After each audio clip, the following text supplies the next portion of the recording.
for proper courtesy and lack of impartiality by a member of the subcommittee. In particular, I am referring to the actions of Senator Ronaldo Bato de la Rosa. Allow me to discuss this detail, Mr. Chairman.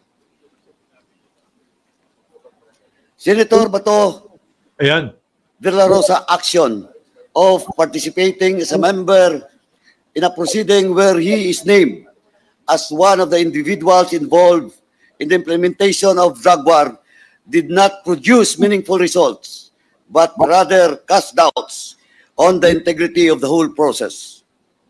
In fact, prior to the hearing of the Blue Ribbon Committee, Senator De La Rosa even insisted that the investigation should be heard by his own committee. This action of a sitting member of Congress not only demonstrates disregard to existing rules and processes, but also undermines the integrity of the institution that he is bound to respect.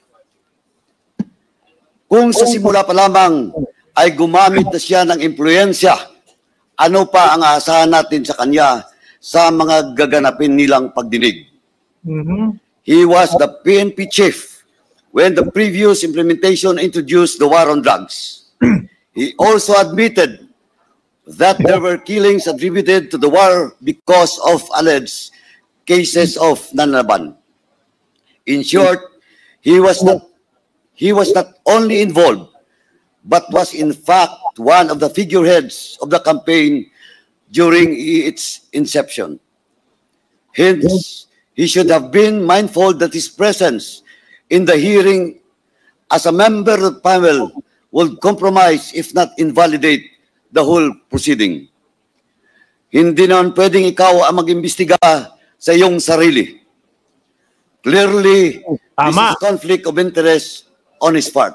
At the very least, he should have inhibited from the proceedings and instead offered himself as a resource person so as not to influence and intimidate the other guests. Unfortunately, the Honorable Senator failed to observe this. Even after the hearing, Senator Bato continued to conduct himself in a manner contrary to what is expected from a member of Congress. Asked about his comment on whether he was part of the Davao hit squad, whose existence was confirmed under oath by former President Duterte during the subcommittee hearing. Senator De La Rosa downplayed the same, claiming that the former president was just joking and there was no death squad to speak of. Now begs the question, why would a committee member defend and even interpret a clear statement made by a resource person in a congressional hearing?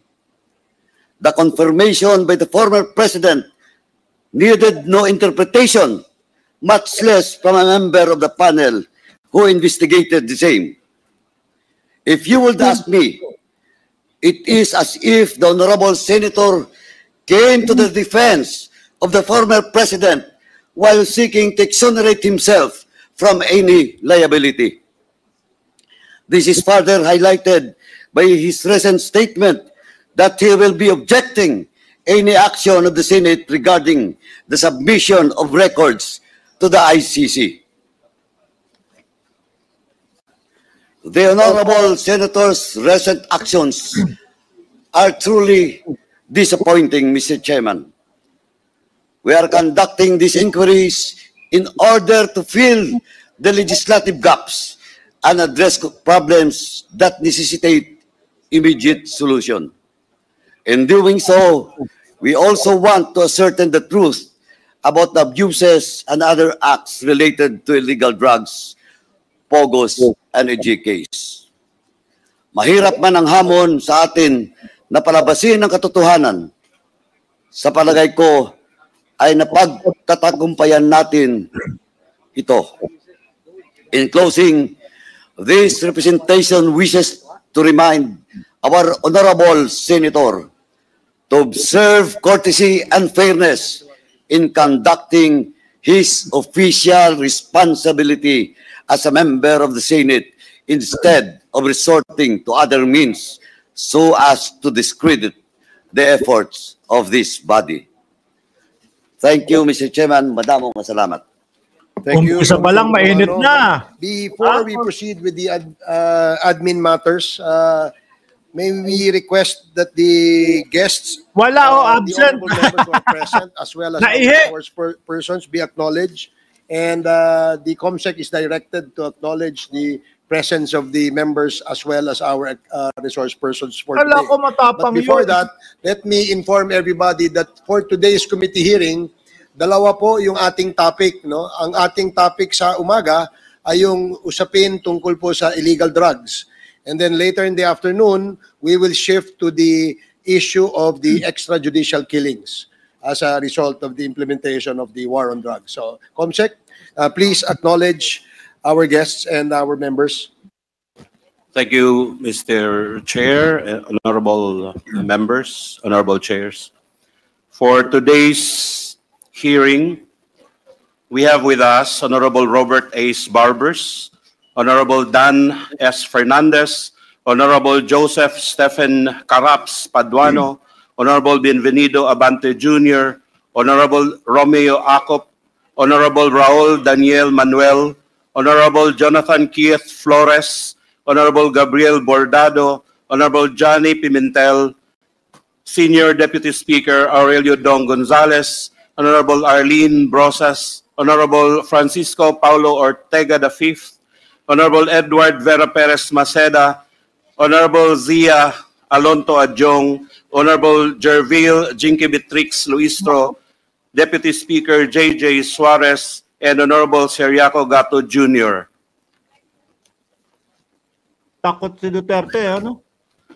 For our resource persons, we have with us from the Anti-Money Laundering Council, Attorney Iranio A. Dumale, the Deputy Director, Attorney Luis Anthony K. Warren, Attorney Darius M. Canulas.